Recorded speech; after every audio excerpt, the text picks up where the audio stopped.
بسم اللہ الرحمن الرحیم۔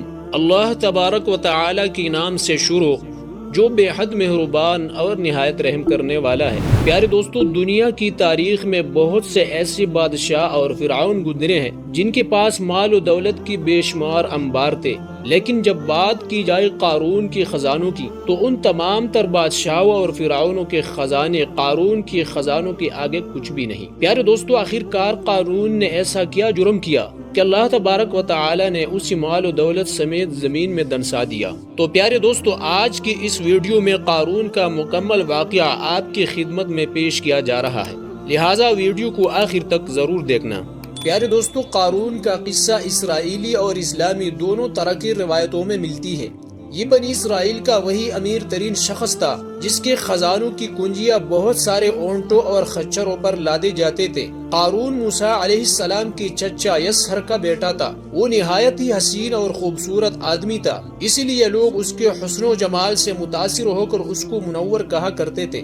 پیارے دوستو، قارون وہ شخص ہے جس کا ذکر اللہ تبارک و تعالی نے قرآن مجید میں نشان عبرت کے طور پر کیا ہے۔ قارون جوانی میں اپنے قوم کا سب سے با اخلاق اور نیک افراد میں شمار کیا جاتا تھا۔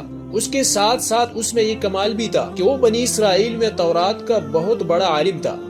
وہ تورات خوبصورت انداز میں تلاوت کیا کرتا تھا، یہی وجہ تھی کہ لوگ اس کا بہت ہی ادب اور احترام کیا کرتے تھے۔ قارون ابتدا میں موسیٰ علیہ السلام پر ایمان لایا، اور جب بنی اسرائیل کو قبطیوں کی غلامی سے نجات ملی تو وہ ان کے ساتھ مصر چھوڑ کر ہجرت کر گیا۔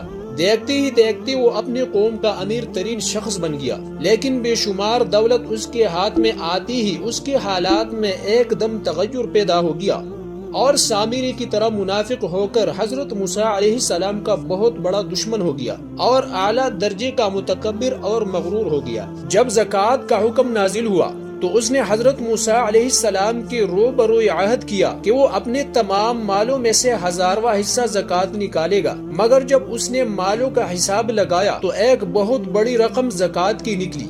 یہ دیکھ کر اس پر ایک دم حرص اور بخل کا بھوت سوار ہو گیا، اور وہ نہ صرف زکوٰۃ کا منکر ہو گیا بلکہ عام طور پر بنی اسرائیل کو بہکانے لگا کہ حضرت موسیٰ علیہ السلام اس بہانے تمہارے مالوں کو لے لینا چاہتے ہیں۔ یہاں تک کہ موسیٰ علیہ السلام سے لوگوں کو مخالف کرنے کے لیے اس خبیث نے یہ گندی چال چلی کہ ایک عورت کو بہت زیادہ مال و دولت دے کر آمادہ کر لیا کہ وہ آپ پر بدکاری کا الزام لگائے۔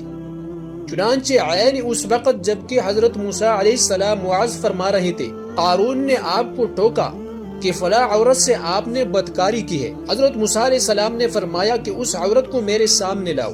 چنانچہ وہ عورت بلائی گئی تو حضرت موسیٰ علیہ السلام نے فرمایا، اے عورت، اس اللہ کی قسم جس نے بنی اسرائیل کے لیے دریا کو پار دیا اور عافیت و سلامتی کے ساتھ دریا کے پار کرا کے فرعون سے نجات دی، سچ سچ کہہ دے کہ واقعہ کیا ہے۔ حضرت موسیٰ علیہ السلام کی جلال سے عورت خوف زدہ ہو کر کانپنے لگی، اور اس نے مجمع عام میں صاف صاف کہہ دیا کہ اے اللہ کے نبی، مجھ کو قارون نے کثیر دولت دے کر آپ پر بہتان لگانے کے لیے آمادہ کیا ہے۔ حضرت موسیٰ علیہ السلام آبدیدہ ہو کر سجدہ شکر میں گر پڑے، اور حالت سجدہ آپ نے یہ دعا مانگی کہ اے اللہ، قارون پر اپنا قہر و غضب نازل فرما دے۔ پھر آپ نے مجمع سے فرمایا کہ جو قارون کا ساتھی ہو وہ قارون کے ساتھ ٹھہرا رہے، اور جو میرا ساتھی ہو وہ قارون سے جدا ہو جائے۔ چنانچہ دو خبیثوں کے سوا تمام بنی اسرائیل قارون سے الگ ہو گئی۔ پھر حضرت موسیٰ علیہ السلام نے اللہ تعالیٰ کی اذن سے زمین کو حکم دیا کہ اے زمین، تو اسے پکڑ لے۔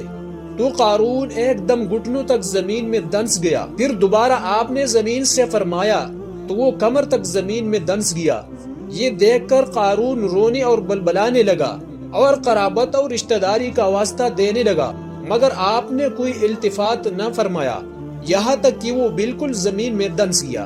دو منحوس آدمی جو قارون کی ساتھی ہوئے تھے لوگوں سے کہنے لگے کہ حضرت موسیٰ علیہ السلام نے قارون کو اس لیے دنسا دیا ہے تاکہ قارون کے مکان اور اس کے خزانوں پر خود قبضہ کر لے۔ آپ علیہ السلام نے اللہ تعالیٰ سے دعا مانگی کہ قارون کا مکان اور خزانہ بھی زمین میں دنس جائے۔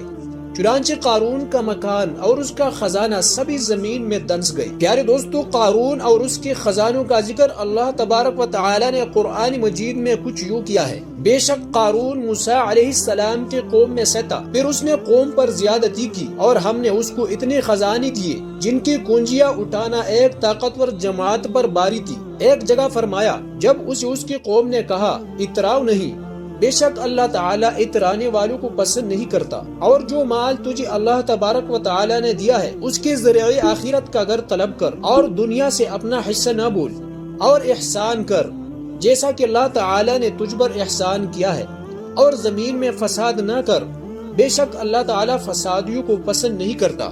پیارے دوستو، اس واقعہ سے ہمیں کیا سبق ملتا ہے؟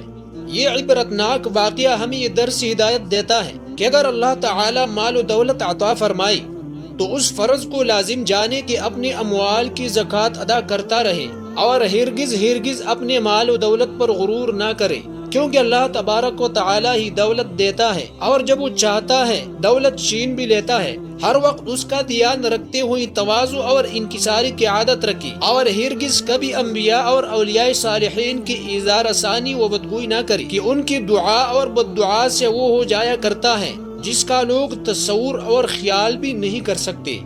واللہ تعالی اعلم۔